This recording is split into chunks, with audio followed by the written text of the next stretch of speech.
So Rodolfo, I guess we last saw you in July. You got your first UFC win.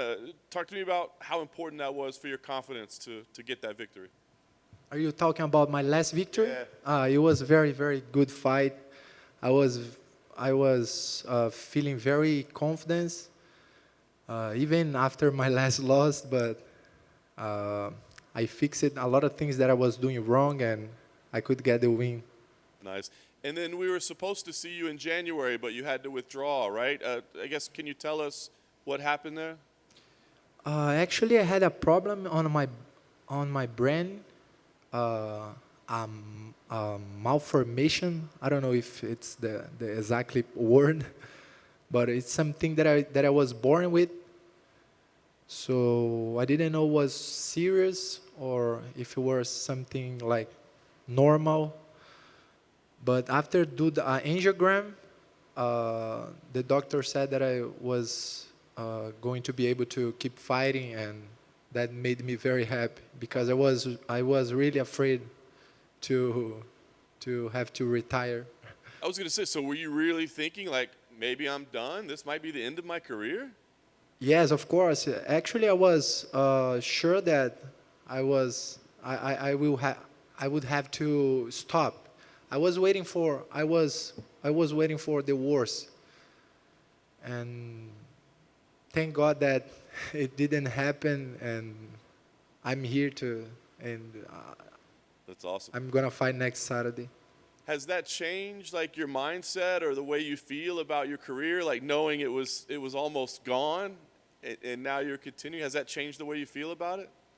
No, I'm feeling the same way that I was feeling after all that issues, but yeah, the good part was that this issue made me realize how much I wanted to keep doing MMA, even with all the fear and anxious. That's awesome. All right, so talk about Chris as an opponent. What do you think of him as a fighter? Oh, Chris is a great opponent. Very dangerous strike. He's coming maybe 6 or 7 wins in a row. Man, he's tough. He's a monster, and it's gonna be a honor to share the cage with a guy like him. But I'm ready. It's gonna be he's striking against my jiu-jitsu. There's no secret. You seem so relaxed right now, so comfortable. You know, in your fight weeks, is this the most comfortable you've ever been during a fight week? No, actually, I'm not comfortable here. I'm very nervous. I hate giving interview, even in Portuguese. Imagine in English. So I'm glad to hear that I'm looking comfortable.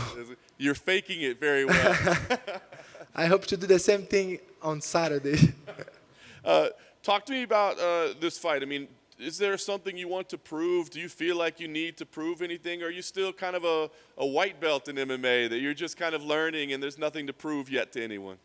Sorry? Do you feel like you have to prove things to people? Because you're still new in MMA, but you're so high level in grappling. Do you still feel like a white belt, I guess, in MMA? Or No. Now I'm feeling a blue belt with no stripe. Maybe after if I beat Chris, one stripe. But yes, of course. As soon as I got into UFC, I had only 5 fights, and maybe 3 years of training. My first sparring, I was 27 years old when I did my first sparring. After that, only jiu-jitsu and wrestling, and that's my fifth five? Yeah. 50 fight in UFC, and I'm very happy. It's hard to get experience being inside the UFC. It's very hard. Inside the biggest event of the world, the biggest company where the best fighters are, but it is what it is.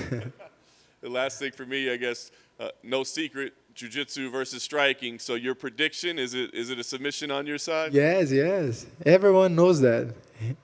Chris knows that. I know that. Everyone. He's gonna try to keep the fight standing, and I'm gonna try to use my jiu-jitsu, my wrestling.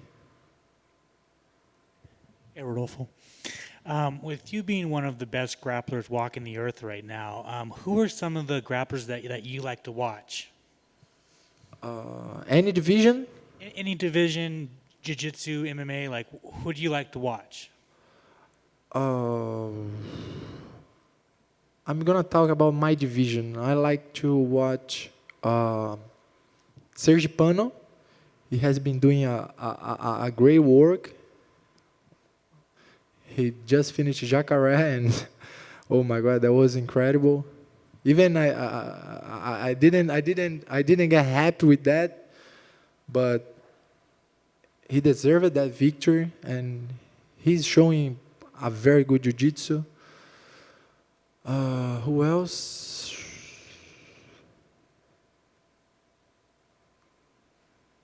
Now I can, like I said, I'm a little nervous, and I wasn't thinking about that answer. Do you think you're gonna have to fight Andre Muniz soon?